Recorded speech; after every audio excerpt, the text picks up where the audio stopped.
50% des travaux sont déjà effectués. Par ces mots, le chef du projet du futur lycée d'excellence de Grand Bassam rassure le directeur de cabinet du ministère de l'Éducation nationale, de l'enseignement technique et de la formation professionnelle venu pour une visite de chantier. 6 mois après le lancement des travaux, l'ensemble des infrastructures est déjà visible. Des bâtiments R+1 sortis de terre. Quant aux travaux de maçonnerie, de menuiserie, plomberie et d'électricité, toujours en cours. Une évolution jugée satisfaisante par les deux parties, chinoises et ivoiriennes. Ce sont des signes qui montrent que le délai de mai 2019 pourrait être respecté. Aujourd'hui, le parcours que nous avons eu à faire ici achève de nous convaincre sur le bon déroulement des travaux. Je pense que tous les agendas sont tenus, le calendrier est respecté et nous pouvons dire que les choses se déroulent correctement ici. Interrogé sur les obstacles qui pourraient perturber la bonne marche des travaux, le chef de projet assure aucune difficulté, y compris la saison des pluies, ne pourrait mettre en mal la réalisation du projet. Le futur lycée d'excellence de Grand Bassam aura une capacité de 1000 élèves. Sa première rentrée scolaire est prévue pour septembre 2019. Eugène Konan fait partie des victimes des dernières pluies diluviennes qui ont fait de nombreux déplacés au quartier artisanal à Agboville. Près de 2 semaines après avoir quitté son quartier, il revient pour s'assurer qu'il peut regagner son domicile.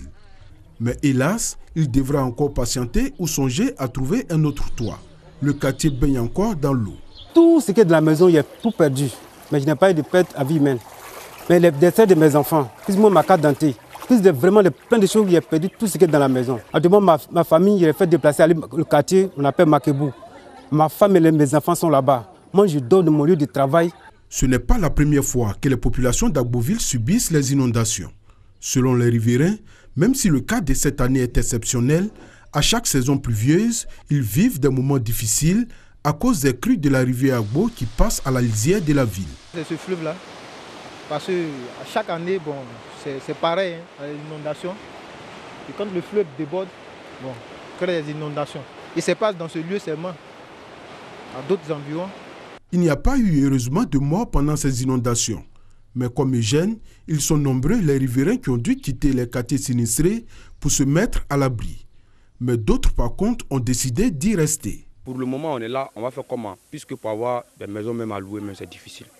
Donc on est obligé de faire avec un peu, en croyant un jour que ça va finir, quoi. On a la chance que ça ne nous a pas pris. Mais les années précédentes, ça nous dégage aussi. Et on s'en va se loger chez des gens et après, bon, on revient.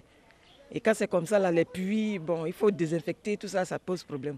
Donc on demande à l'État de faire quelque chose pour ceux qui sont à Agboville.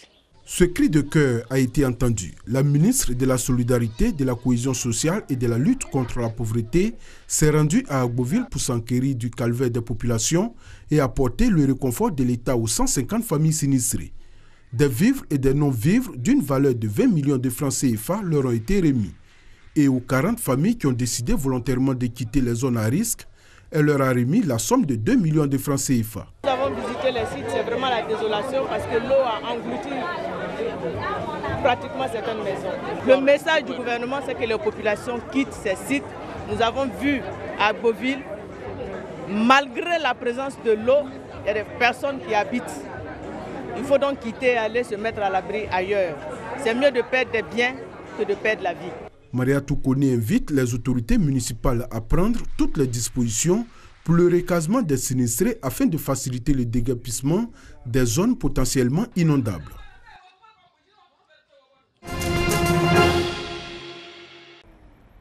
Sissoko est cadre dans le privé. Son parcours n'a pas de tout temps été rose, notamment son enfance. Ses instants de vie, Sissoko s'en souvient comme si c'était hier, surtout les épisodes rythmés par le fouet. Ses parents et ses enseignants ont dû bien souvent en faire usage, soit pour lui faire retenir des leçons ou encore en guise de correction. Quand je vais à l'école, quand je viens, je refusais d'étudier, je cherchais à dormir, la vieille me chicote. Surtout une fois j'ai pris le véhicule de mon père et sans permis, je l'ai roulé, je suis allé j'ai cogné la voiture du voisin. Ah non, ça n'a pas été chose. Ma mère m'a chicoté. Elle m'a chicoté. C'est-à-dire, aujourd'hui, ma réussite va de ma mère. L'éducation par la chicotte. Bien de parents y ont eu recours et bien d'enfants sont passés sur les coups de fouet.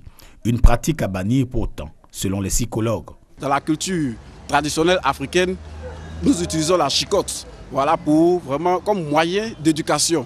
Or, de nos jours, il est démontré que cela n'est pas véritablement un moyen d'éducation.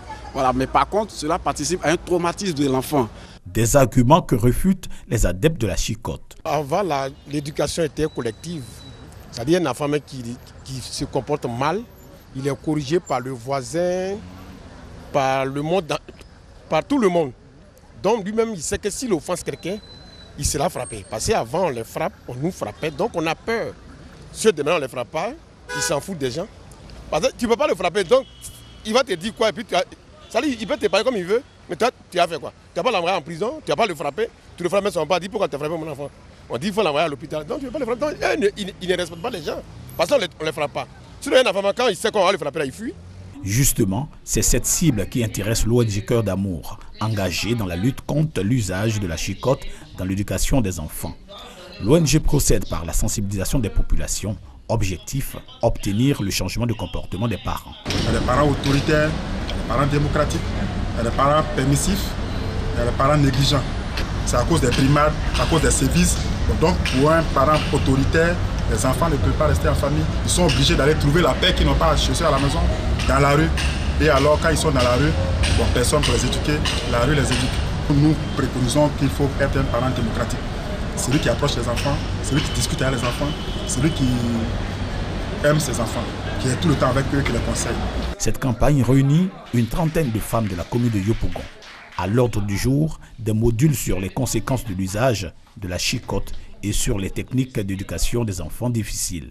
Désolé, c'est qu'il faut communiquer avec l'enfant. En communiquant, on règle beaucoup de choses. Parce que ce n'est pas à la force qu'on résout beaucoup de choses. Non. Le plus souvent, quand on fait beaucoup de choses avec les forces, tu ne règles pas les problèmes. Mais bien au contraire, tu endurcis même le cœur même de la question.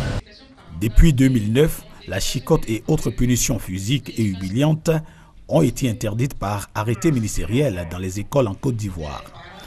Si la bataille dans les écoles est gagnée, celle dans les familles reste l'affaire d'ONG, qui à force de sensibilisation espère réussir à bannir les châtiments corporels de l'éducation des enfants.